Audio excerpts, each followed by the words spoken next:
ሰላም የቻናላችን ተከታታዮች ሰላም እንደምናችሁ አላችሁ ሁሉ ሰላም ነው።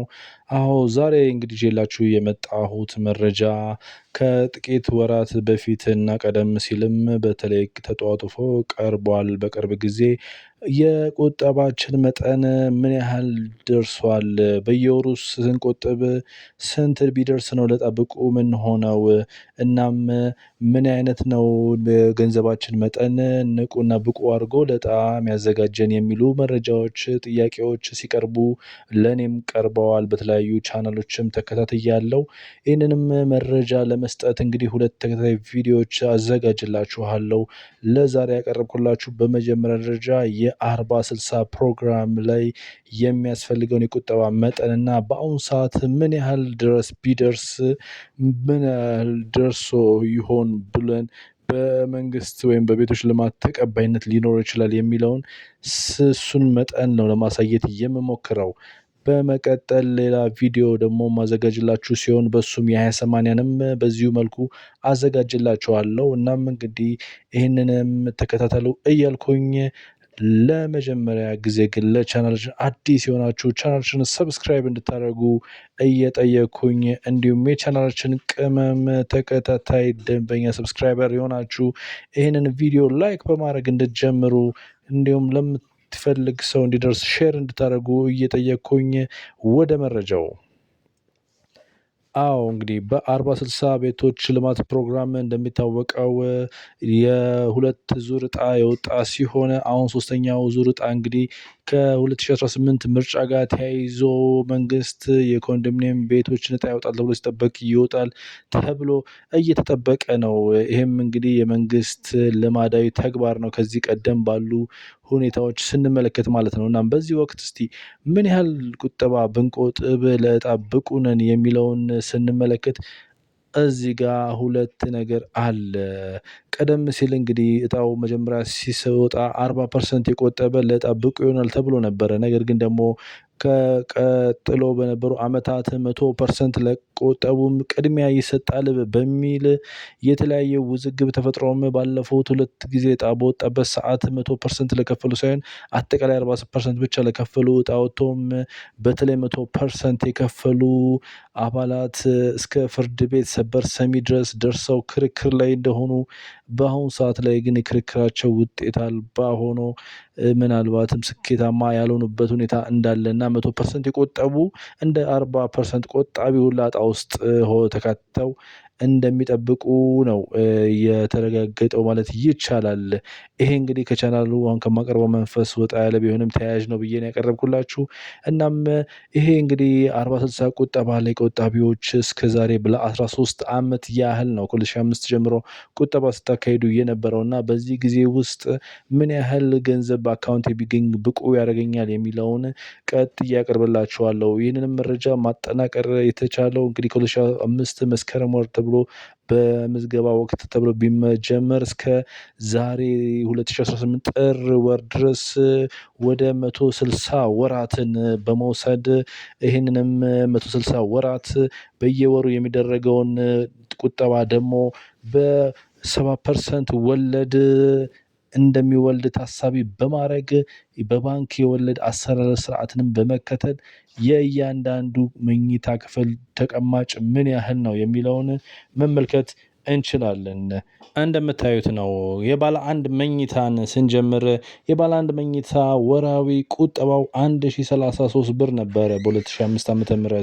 እናም ይሄንንም ቁጠባ እንግዲህ አንድ ሰው ለ160 ወራት ቁጠባ ቢያካሂድ የ160 ሲባዛ 1033 ሲባዛ 7% ወለድን ታሳቢ በማድረግ ይሄም ቁጠባው 263,000 ይደርሳል ማለት ነው።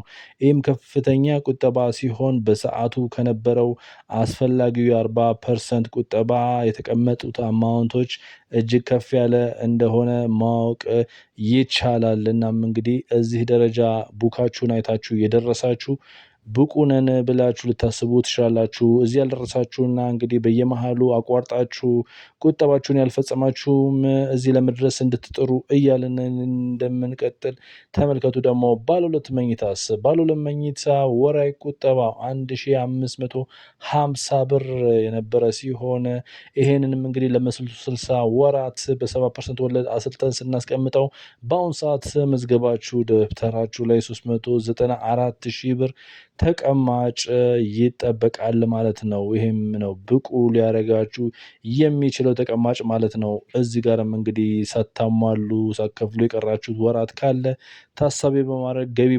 እንድታደርጉና ለዕጣው ዝግጁ እንድትሆኑ ነው ማሳስበው። ባለ 3 መኝታን ስንመለስ ደግሞ 2450 ብር ነው ወራዊ ቁጠባው። እናም የዚህም 2450 ብር ወራዊ ቁጠባ በ160 ብር በ160 ወራት እንደሌሎቹ ስናባዛውና ደግሞ ለዚህም 7% ወለድ ስናሰላለት አጠቃላይ ተቀማጩ በአሁኑ ሰዓት የባለ 3 622 ሺህ ብር ነው የሚደርሰው ለ13 አመታት ወይንም ለ160 ወራት ስንመለከት ማለት ነው። እናም እንግዲህ እነዚህ ሶስቱ አሁን እንደምታያቸው ናቸው። ከባለ 1 እስከ ባለ 3 መኝታ 263,000፣ 394,000 እና 622,000 የደረሳችሁ መሆን አለባችሁ እና እናንተና ወዳጆቻችሁ፣ ቤተሰብ፣ ጓደኞቻችሁ 40/60 ቁጠባ ላይ ያላችሁ ሁሉ ይህን ያህል በየመኝታ ቤታችሁ በሞላችሁት የመኝታ ቤት ብዛት በፍላጎታችሁ ካልደረሳችሁ እውነት ለዕጣው ብቁ መሆናችሁ አጠራጣሪ ነው። ምክንያቱም አንደኛና ሁለተኛ ዙር ላይ በግልጽ እንደታየው 40% የቆጠበውን ሰው ነው መንግስት ዕጣ ውስጥ አስገብቶ የቤቶች ባለቤት ለማድረግ ምዝገባ እና ውል ከንግድ ባንክ ጋር ፈጽመው ቤቱን በዕዳም ይሁን በሌላም መንገድ ተረክበው እየኖሩ የሚገኙት ማለት ነው። እናም እዚህ ደረጃ ላይ ለመድረስ ይህንን ማሟላት ይገባቸዋል። በባለ 1 መኝታ፣ ባለ 3 መኝታ። እናም እዚህ ጋር ማስቀመጥ የምፈልገው ከቤቶች ልማት ውስጥ አዋቂዎች የወጣ መረጃ ከጥቂት ወራት በፊት ለመረዳት እንደተቻለው አብዛኛው ቆጣቢ ከ200 ሺህ ብር በታች እንደሆነ ነበር የተሰጠው መረጃ። እዛ መረጃ ላይ እንግዲህ የ20/80 ይሁን የ40/60 ግልጽ ባይደረግም ነገር ግን ከ200 ሺህ ብር በታች እንደሆነ ነው የተገለጸው እና ይሄም ሲታይ እንግዲህ እናንተን የሚመለከት ከሆነ በጣም ወደኋላ ናችሁ። በተለይ ባለ 3 መኝታ እና ባለ 2 መኝታ ማለት ነው።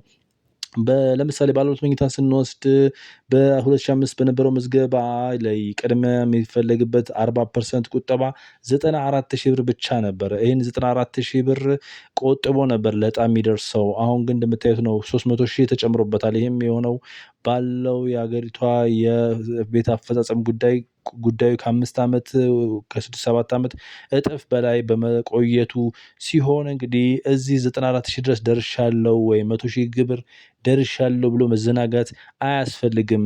200,000 ብር በላይ በተለይ ማድረግ አለብን። 300ም 600ም እንኳን አሁን ባለው በተለይ ነባራዊ የቤቶች ዋጋ እጅግ በጣም አነስተኛ ነው። አሁን የሚቆጠባችሁ ማለት ነው። ምክንያቱም በካሬ የሚቀርበው ዋጋ ቀድሞ ከነበረው እጅግ በጣም የተለየ ነው።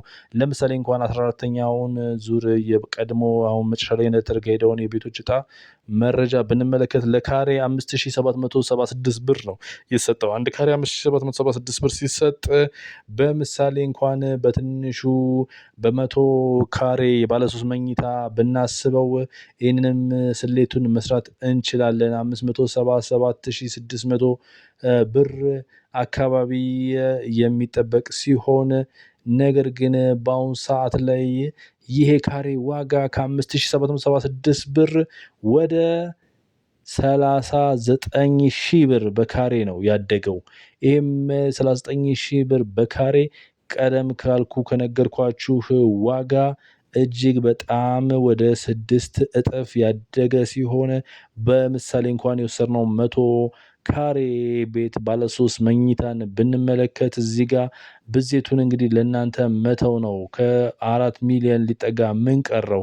እናም ይህንን አጠቃላይ የቤቱ ዋጋ ሲሆን ከዚህ ውስጥ 40%ን ብናወጣለት ከ1.2 ሚሊዮን ብር አካባቢ የሚጠጋ ሲሆን አሁን ላይ እንግዲህ በዚህ እኔ በሰጧችሁ መረጃ እንኳን 622,000 የደረሳችሁ ቆጣቢዎች ይህንን ያህል ቁጠባ ሊያስፈልጋችሁ ይችላል እና ይህም ደግሞ የእናንተ ብቻ ሳይሆን የባለ 3 ባለ 2 ባለ 1 መኝታ ቤቶች ብቻ ሳይሆን 20/80ንም ብንመለከት አጠቃላይ ቆጣቢዎች ችግር ነው ብለን እንወስዳለን። ምክንያቱም ይሄ ክፍተት በከፍተኛ ሁኔታ የተፈጠረው ከዋጋ ንረት አንፃር በመሆኑ መንግስት ምን አይነት ስራ እዚህ ላይ እንደሚሰራ እናቅም። ምናልባት እንግዲህ የብድር ሁኔታውን ያሳድግ ይሆን?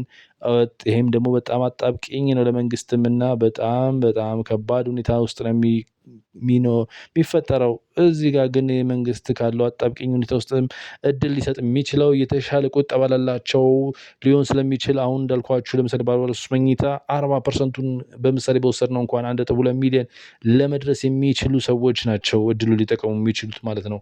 እናንተም እንግዲህ ይህንን ታሳቢ በማድረግ 1.2 ሚሊዮን ለባለ 3 ለምሳሌ ከዛ በላይም መቆጠብ ይገባችኋል። ምክንያቱም እንግዲህ እንደምታውቁት ነው የቤት ዋጋ በ1.5 ሚሊዮን በአሁን ሰዓት ባለ 1 መኝታን እንኳን መንግስት እዳ አስቀምጦ ልናገኝ በጣም ከፍተኛ እድል እንደሆነ እናውቃለን። ምክንያቱም ከተማ ውስጥ ለምሳሌ ባለ 1 መኝታ ከ4 ሚሊዮን በታች ዋጋ ሽያጭ የለም። ባለ 3 መኝታ 6፣ 7፣ 8 እስከ 15 ሚሊዮን ድረስ ነው እየተሸጠ ያለው። ይህንንም ስናይ እንግዲህ የሚጠበቅብንን 40% በመቆጠብ እነዚህ አሁን ያስቀመጥኩላችሁን የገንዘብ መጠን እንደ አንድ መነሻ እንድትወስዱት እንጂ ከዚህ በላይ ከፍተኛ ቁጠባ እንግዲህ ከየት እንደምታመጡት መቼም አስጨናቂ ነው። እሱንም ግን የቤት ነገር ጊዜ አይሰጥም እንድትቆጥቡና ለእድሉ ራሳችሁን እንድታመቻቹ ነው የኔም አስተያየት ማለት ነው። ምክንያቱም መንግስት በዚህ ባሉት ጥቂት ወራቶች ውስጥ የቤት ዕጣ ያወጣል ተብሎ ይጠበቃል። አንዳንድ ግምቶች እስከ መጋቢት ወር ድረስ የቤት ዕጣ እንደሚወጣ ታሳቢ ተደርጓል። ምክንያቱም አሁን ላይ እንኳን በፕሮጀክት በጣም ከፍተኛ ስራ እየተሰሩ ያሉ ቤቶች አሉ። እንዲሁም በየሳይቱ ዕጣ ሳይወጣላቸው ዕጣ ወጥቶላቸውም ባለቤት ሳይረከባቸው የቀሩ ብዙ ቤቶች ተነጥለው ተለይተው እየተሰራባቸው እንደሆነና በአጠቃላይ እነዚህን ቤቶች በ40/60 ፕሮግራም ዕጣ ለማውጣት መንግስት የቆረጠ እንደሆነ በተለያየ ጊዜ በሰጠው መግለጫ ለማወቅ ችለናል። ይህም እንግዲህ የመንግስት ስርዓት ለሁሉም በረጅም ዓመት የቤት ባለቤት ለመሆን ለምጠብቁ የ40/60 ፕሮግራም ቆጣቢዎች ከፍተኛ እድል ነውና ይህንንም እድል ተጠቀሙበት።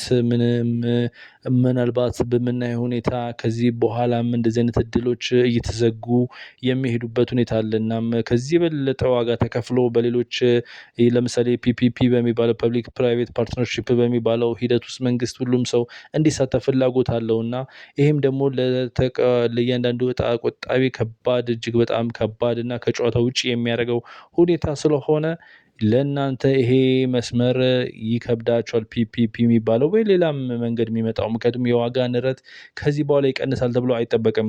ከ5,000 ብር በካሬ ወደ 39,000 ብር በካሬ የሄደው የዋጋ ንረት አሁንም ከዚህ በላይ ከፍ እንዳይል ያደረገው እንግዲህ ባለፉት 3 ዓመታት የተደረጉ የመንግስት የፖሊሲ ለውጦች ሲሆኑ እኚህ ነገሮች ወደፊት ቀጥለው ቢሆንም በሌላም በዛም በዚህም ግን የአገሪቷ የህዝብ ብዛት መጨመር ወደ ከተማ የሚፈልሰው ቁጥር መጨመርም ተያይዞ የካሬ ዋጋው አሁንም ከ39,000 በላይ ሊሄድ ስለሚችል ዛሬ ነው ቀኑ፣ ዛሬ መቆጠብ ይገባናል የሚል ምክረ ሀሳብ ነው ለመስጠት የምሞክረው። እናም ሰፋ ያለ ማብራሪያ ለማድረግ ሞክሬያለሁ። ነገር ግን ቁጠባውን እንግዲህ በ7% ወለድ እየታሰበለት በየወሩ ሳትቆጥቡ ቀርታችሁ የነበረውን ቀን አሟልታችሁ መቆጠብና እዚህ ደረጃ እንደምትደርሱ ተስፋ አደርጋለሁ። የደረሳችሁም ብቁ ናችሁ ብለን እንጠብቃለን። ግን እንደነገርኳችሁ ስጋቱን ጭምር ታሳቢ አድርጋችሁ መንቀሳቀስ ይገባችኋል። ለዛሬ ይሄ ነው። ሌላም ጥያቄ ተጨማሪ ካላችሁ አቅርቡልኝ፣ ይዤላችሁ እቀርባለሁ። በመጨረሻም ቀደም ብዬ እንደነገርኳችሁ በ20 ፕሮግራምስ ምን አይነት ቁጠባ ደረጃ መድረስ ይኖርብናል? 20/80 20%ቱ ስንት ነው? ወይስ ከዛ በላይስ ምን መቆጠብ አለብን? እዛ ጋርስ ቆጣቢዎች ምን አይነት መረጃ አለ? የሚሉትን ነገሮች አጠቃላይ ያለውን መረጃ አጠናቅረን ቀጣይ ቪዲዮ የምናዘጋጅ የማዘጋጅላችሁ ሲሆን ለዛሬ 40/60 ፕሮግራምን እንግዲህ ተጠቃሚና ይመለከተናል ያላችሁ ሰዎች ይህንንም ቪዲዮ ለራሳችሁም ለሚመለከተውም ሰው እንዲደርስ እንድታደርጉና ሌሎቻችሁም ደግሞ 20/80 ፕሮግራምም መረጃ እንደማቀርብ ታሳቢ በማድረግ